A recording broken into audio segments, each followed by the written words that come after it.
1 जनवरी 2024 को पूरी दुनिया न्यू ईयर सेलिब्रेट करने में बिजी थी, लेकिन दोपहर के 12:30 पर जापान में एक के बाद एक अर्थक्वेक के 21 झटके महसूस किए गए। अर्थक्वेक का सबसे ज्यादा इफेक्ट इशिकावा स्टेट में हुआ। यहाँ पर अर्थक्वेक का मैग्नीट्यूड 7.2 था। अर्थक्वेक के झटके इतने तेज थे कि एक बार के लिए पूरा नॉर्थ जापान हिल उठा। रिपोर्ट्स के अकॉर्डिंग जापान के होन्शु आइलैंड के पास शाम को 4:06 पर पहली बार 5.7 मैग्नीट्यूड के अर्थक्वेक के झटके महसूस किए गए। लेकिन ये तो एक महज शुरुआत थी। इसके बाद 7.4, 6.1, 4.5 और 4.6 मैग्नीट्यूड के अलग अलग झटके आने शुरू हुए। जापान टुडे की एक रिपोर्ट के मुताबिक अभी तक अर्थक्वेक की वजह से 24 लोगों की डेथ हो चुकी है। इस मेजर अर्थक्वेक के बाद 3.4 से लेके 4.6 मैग्नीट्यूड के 50 आफ्टर शॉक भी दर्ज किए जा चुके हैं। अर्थक्वेक के तुरंत बाद 4 फीट ऊंची वेव्स इशिकावा स्टेट के वाजिमा पोर्ट से टकराने की न्यूज भी मिली है। नॉर्थ जापान के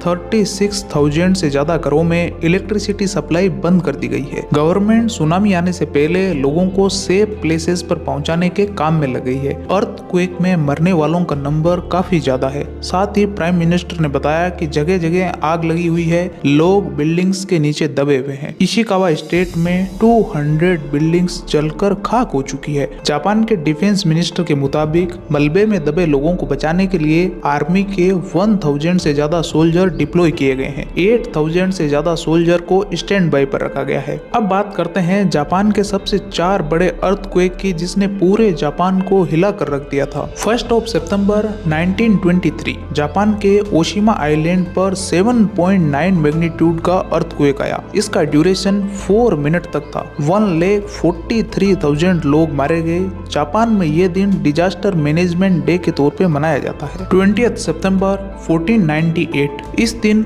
8.6 मैग्नीट्यूड का अर्थक्वेक आया था। सुनामी की वजह से 31,000 लोग मारे गए। उस जमाने के लोगों ने मान लिया था कि ये अर्थक्वेक कैटफिश की वजह से आया है, यानी कि इस अर्थक्वेक के पीछे कैटफिश का हाथ है। इसके बारे में हम किसी और वीडियो में बात करेंगे। 5 जून 1896 इस दिन 7.2 मैग्नीट्यूड का अर्थक्वेक आया। इसका सबसे ज्यादा इफेक्ट टोहोकू स्टेट पर पड़ा। इसके कुछ ही टाइम बाद इवेत और मियागी कोस्ट लाइन पर 125 फीट ऊंची वेव्स उठी। 22,060 लोग इस अर्थक्वेक के कारण मारे गए। अब बात करते हैं 11 मार्च 2011 के अर्थक्वेक के बारे में। जापान के नॉर्थ ईस्ट कोस्ट पर एक भयंकर शक्तिशाली अर्थक्वेक आया। अर्थक्वेक का मैग्नीट्यूड रिएक्टर स्केल पे 9 था। ये अर्थक्वेक हिस्ट्री में अब तक का सबसे शक्तिशाली अर्थक्वेक था। इसका सेंटर जापान के ओशिका पेनिनसुला के कोस्ट से लगभग 70 किलोमीटर दूर था। अर्थक्वेक ने जापान के नॉर्थ ईस्ट कोस्ट को हिला कर रख दिया। इस अर्थक्वेक के कारण कई बिल्डिंग्स ढह गई और सड़कें टूट गई। जापान का इलेक्ट्रिसिटी और कम्युनिकेशन सिस्टम पूरी तरीके से तहस नहस हो गया। लेकिन अर्थक्वेक तो मेज एक शुरुआत थी। अर्थक्वेक के बाद बारी थी सुनामी की। सुनामी के कारण समुद्र में 40 मीटर ऊंची वेव्स उठने लगी और इससे जापान के नॉर्थ ईस्ट कोस्ट के साथ साथ पैसिफिक ओशन के अंदर आने वाले कई एरियाज को पूरी तरीके से तबाह करके रख दिया। सुनामी ने जापान के होन्शु आइलैंड के ईस्ट कोस्ट पर कई सिटीज और विलेजेस को डिस्ट्रॉय करके रख दिया। सुनामी ने जापान के कोस्टल एरियाज में भारी तबाही मचाई। इस सुनामी के कारण 1,29,000 घर पूरी तरीके से डिस्ट्रॉय हो गए। इसके साथ ही 2,40,000 से ज्यादा लोग होमलेस हो गए। सुनामी ने कई न्यूक्लियर पावर प्लांट्स को भी नुकसान पहुंचाया, जिसमें Fukushima Daiichi nuclear power plant भी शामिल था। अर्थक्वेक और सुनामी की इस भारी तबाही के कारण जापान में 15,851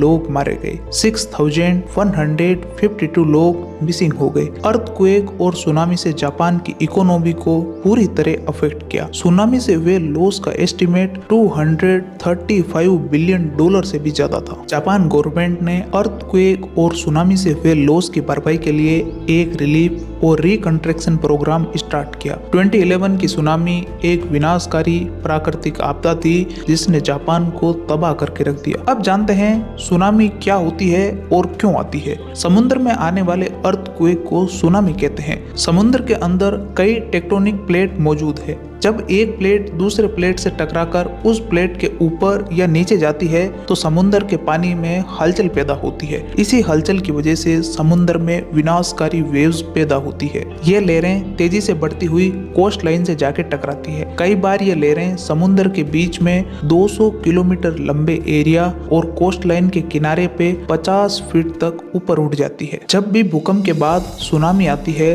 तो समुद्र के सतह से नीचे चलने वाली लहरें पहले कोस्ट लाइन से जाके टकराती है। जब समुद्र के नीचे की लहरें कोस्ट लाइन की ओर बढ़ती है तो नीचे एक वैक्यूम क्रिएट होता है। जो किनारे पे पानी रहता है वो समुद्र के अंदर की ओर खिंचता चला जाता है। समुद्र के पानी का पीछे जाना ये संकेत देता है कि अब सुनामी आने वाली है। इसके कुछ ही मिनट या घंटों के बाद सुनामी वाली लहरें जोरदार ताकत और शोर के साथ कोस्ट लाइन से जाके टकराती है। सुनामी विनाशकारी लहरों की एक सीरीज होती है जो एक के बाद आती रहती है। इसे वेव ट्रेन कहा जाता है। जैसे जैसे एक के बाद एक लहरें बीच समुद्र से किनारे की ओर पहुंचती है तो सुनामी की ताकत और ज्यादा बढ़ने लगती है। सुनामी की ट्रेजेडी झेलने वाले लोग बताते हैं कि एक छोटी लहर आकर चली जाती है, इसका मतलब यह नहीं है कि सुनामी चली गई। इसके बाद एक वेव्स आती रहती है और विनाश करती रहती है। अब बात करते हैं कि जापान में सबसे ज्यादा सुनामी आती क्यों है। जापान अर्थक्वेक के लिहाज से सबसे सेंसिटिव एरिया है। यहाँ अर्थक्वेक आते रहते हैं क्योंकि ये दो टेक्टोनिक प्लेटों के जंक्शन के पास में स्थित है। इशिकावा स्टेट जहाँ पर अर्थक्वेक आया है ये रिंग ऑफ फायर के बहुत ही करीब स्थित है। रिंग ऑफ फायर ऐसा एरिया है जहाँ कॉन्टिनेंटल प्लेट्स के साथ ओशियनिक टेक्टोनिक प्लेट्स भी मौजूद है। ये प्लेट्स आपस में टकराती है तो अर्थक्वेक आता है। इनके इफेक्ट के कारण ही सुनामी आती है और वोल्केनो भी फटते हैं। दुनिया के 90% अर्थक्वेक इसी रिंग ऑफ फायर में आते हैं। ये एरिया 40,000 किलोमीटर में फैला हुआ है। दुनिया में जितने भी एक्टिव वोल्केनो हैं उनमें से 75% इसी एरिया में है। अब बात करते हैं हमारे इंडिया की। क्या इंडिया में भी कभी सुनामी आई है और इससे क्या इफेक्ट हुआ है? बात है 26 दिसंबर 2004 की। इंडोनेशिया के सुमात्रा आइलैंड के कोस्ट लाइन पर 9.1 मैग्नीट्यूड का अर्थक्वेक आया जिसकी वजह से समुद्र के पानी में हलचल मच गई। इस अर्थक्वेक के 7 घंटे बाद इंडियन ओशन में सुनामी आई। ये सुनामी इतनी तेज थी कि कोस्ट लाइन से टकराते समय 30 फीट ऊंची लहरें उठी। इंडियन ओशन में उठी इस सुनामी की लहरों ने इंडिया, इंडोनेशिया, श्रीलंका, मालदीव और थाईलैंड के साथ ईस्टर्न अफ्रीका के कोस्टल एरियाज को पूरी तरीके से तबाह करके रख दिया। इस सुनामी का असर इंडिया के साउथर्न रीजन में सबसे ज्यादा हुआ। 2004 की इस आपदा से इंडिया के तमिलनाडु में 8,000 से ज्यादा लोगों की डेथ हो गई थी। अंडमान निकोबार में 3,500, पुडुचेरी में 599, केरला में 177 और आंध्रा में 107 लोगों की डेथ हो गई थी। तो दोस्तों ये था आज का वीडियो सुनामी और अर्थक्वेक के ऊपर। उम्मीद करता हूँ ये वीडियो आपको पसंद आया होगा।